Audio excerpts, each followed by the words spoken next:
Les négociateurs américains ont rencontré le président russe Vladimir Poutine à Moscou pour des négociations marathoniennes afin de mettre fin à l'invasion de l'Ukraine par la Russie.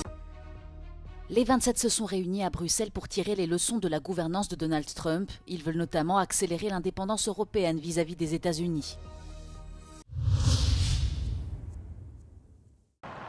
Les négociateurs américains menés par Steve Witkoff ont rencontré le président russe Vladimir Poutine à Moscou pour des discussions qui ont duré toute la nuit et se sont prolongées jusqu'à vendredi matin.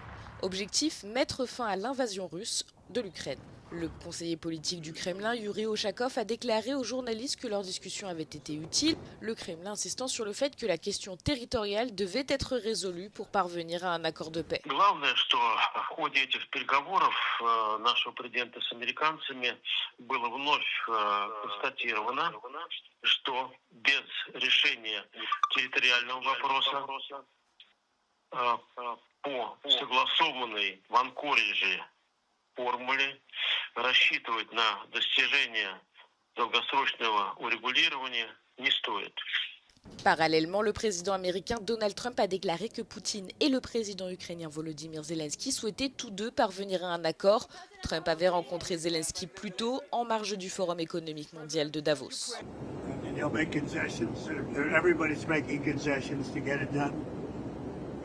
Europe is going to be a part of it. It's going to be a part of it. It's more for Europe than for me. I mean, I'm doing this more for Europe than for me. I'm doing it to save lives, number one. I'm doing it secondarily for Europe. I'm not doing it so much for the U.S. It doesn't affect us very much. Le Kremlin a confirmé que des réunions trilatérales entre les États-Unis, l'Ukraine et la Russie devaient débuter vendredi aux Émirats arabes unis. Quelle riposte adopter face aux menaces de Washington?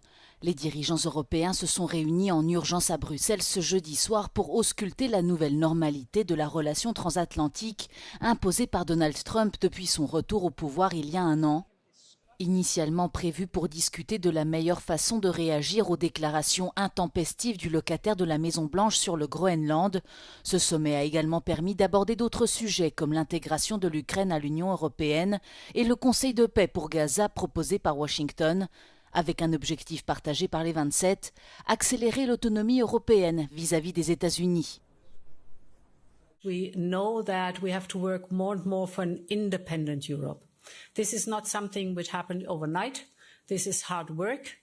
And the main ingredients, the main topics to work on for an independent Europe is economic power and the security infrastructure that is necessary. Les 27 ont également discuté de l'accord commercial signé récemment avec les pays du Mercosur. Celui-ci a été retoqué en début de semaine par le Parlement européen qui a demandé à la Cour de justice européenne d'examiner sa légalité. Mais les dirigeants européens s'accordent sur sa mise en œuvre provisoire et attendent le feu vert des pays partenaires d'Amérique latine. A decision would only be needed at a stage when one country of Mercosur or more countries of Mercosur have completed their procedures, are basically ready. So in short, we will be ready when they are ready.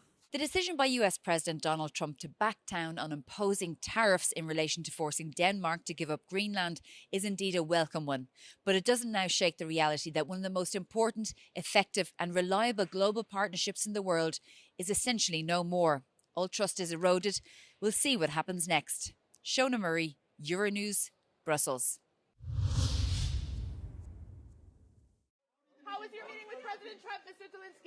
Volodymyr Zelensky hausse le ton vis-à-vis de ses soutiens européens qu'il critique pour leurs débats interminables et leur incapacité à agir. Le président ukrainien s'est exprimé à la tribune du Forum économique mondial de Davos et évoque un continent perdu qui ne parvient pas à soutenir l'Ukraine de manière décisive. What about the ceasefire itself? Who can help make it happen? Europe loves to discuss the future but avoids taking action today, action that defines what kind of future we will have. That is the problem. Why can't President Trump stop tankers from the Strait of Fleet and seize oil, but Europe doesn't? Russian oil is being transported right along European shores. That oil funds the war against Ukraine. That oil helps destabilize Europe. So Russian oil must be stopped and confiscated and sold for Europe's benefit. Why not? Volodymyr Zelensky s'est entretenu avec Donald Trump et selon lui, ils sont parvenus à un accord sur les garanties de sécurité pour l'Ukraine. I think the meeting was good. Look, we have a ways to go. They're meeting with President Putin today, as you know. The meeting was good with President Zelensky. We'll see how it turns out. A lot of people being killed. La guerre doit prendre fin, a répété Donald Trump après son entretien avec le président ukrainien. Selon Volodymyr Zelensky, des discussions trilatérales entre l'Ukraine, les États-Unis et la Russie doivent se dérouler cette semaine aux Émirats arabes unis. Le président ukrainien estime que les Russes doivent être prêts à des compromis et précise que la rencontre se déroulera au niveau des négociateurs.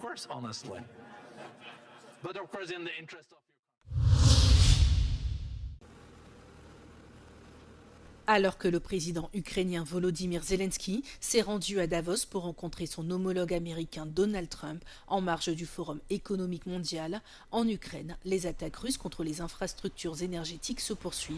Mercredi, environ 4000 bâtiments à Kiev étaient privés de chauffage et près de 60% de la capitale ukrainienne n'avait pas d'électricité. Présent à Davos, le PDG de l'entreprise DTEK, plus grand fournisseur privé d'énergie en Ukraine, s'est exprimé sur la situation. We passed 3 winters and we'll pass 4th winter during the war. But the question is at what price? At what level of sufferings of our people? So situation is extremely difficult. We need support, we need help, and that's the reason why we have a lot of meetings here with energy companies and with other stakeholders who can support us in this emergency situation. And now we are in survival mode.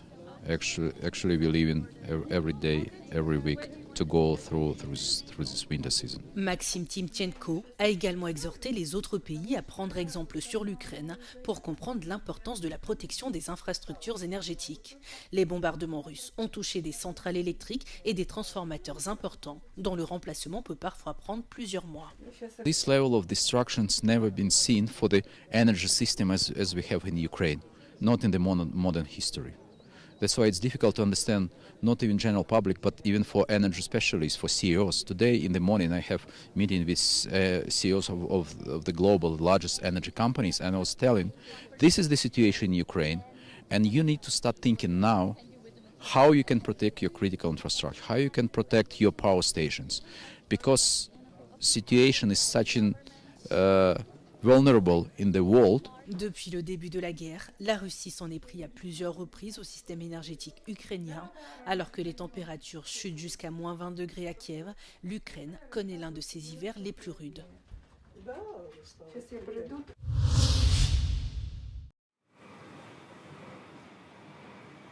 La France a intercepté un pétrolier soupçonné d'appartenir à la flotte fantôme russe. Le navire, le Grinch, a été arraisonné en Méditerranée, dans les eaux internationales de la mer d'Alboran, entre l'Espagne et l'Afrique du Nord. L'opération a été conduite en coordination avec plusieurs pays alliés, dont le Royaume-Uni. Sur le réseau social X, Emmanuel Macron a précisé que le cargo était sous sanctions internationales et suspecté d'arborer un faux pavillon. Une enquête judiciaire a été ouverte. Cette opération intervient 4 mois après l'interception d'un cargo de la flotte fantôme russe en Atlantique, utilisé par Moscou pour exporter son pétrole en contournant les sanctions occidentales.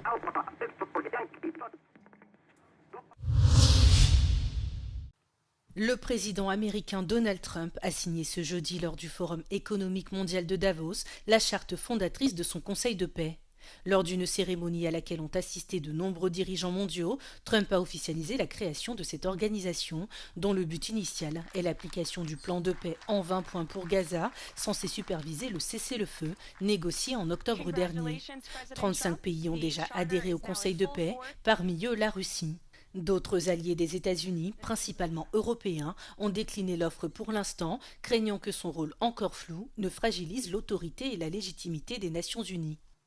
The US President Donald Trump signed the charter to formally launch his Board of Peace Initiative in Davos on Thursday at this stage, which you can see here right behind me, with some people still being there. Now, the project originated in his 20-point Gaza ceasefire plan, but ever since it grew bigger. Approximately 35 nations had committed to joining, while 60 received invitations. Now, the president also suggested that the Board of Peace could eventually assume the UN functions. Now, the UN Secretary General, Antonio Guterres, cancelled his trip to Davos a few days ago. Sasha Vakulina, Euronews, Davos. We've been gone a long time. C'est un record dans l'histoire des Oscars. Le film de vampire Sinners de Ryan Coogler cumule 16 nominations pour la 98e cérémonie des Oscars, battant le record de 14 nominations d'All About Eve, de Titanic et de La La Land. L'Odyssée révolutionnaire, une bataille après l'autre de Paul Thomas Anderson arrive en deuxième position avec 13 nominations. Pour l'Oscar de la meilleure actrice, les nominés sont Jessie Buckley pour Hamnet, Rose Byrne pour Si j'en avais la force, Kate Hudson pour Sur un air de blues, René Terransve pour Valeurs sentimentales et Emma Stone pour Bougonia. Pour le prix du meilleur acteur, les nominés sont Timothée Chalamet pour Marty Supreme, Leonardo DiCaprio pour Une bataille après l'autre, Michael B. Jordan pour Sinners et Wagner Moura pour L'agent secret. La 98e cérémonie des Oscars se tiendra le 15 mars prochain à Los Angeles.